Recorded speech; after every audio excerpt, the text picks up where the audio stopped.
Ne diyeceksiniz? Sizleri platforma davet ediyorum. Meyvesini almaya başladık. Dünyaya huzur geliyor. Hakikaten barış geliyor. Bu da bizim açımızdan çok gurur verici bir tablo. Onun için burada Sayın Cumhurbaşkanımıza şükranlarımızı arz ediyoruz. Bakanlarımıza şükranlarımızı arz ediyoruz.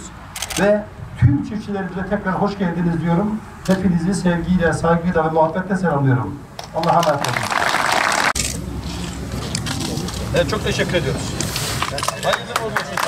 Asım abi. Gelsinler.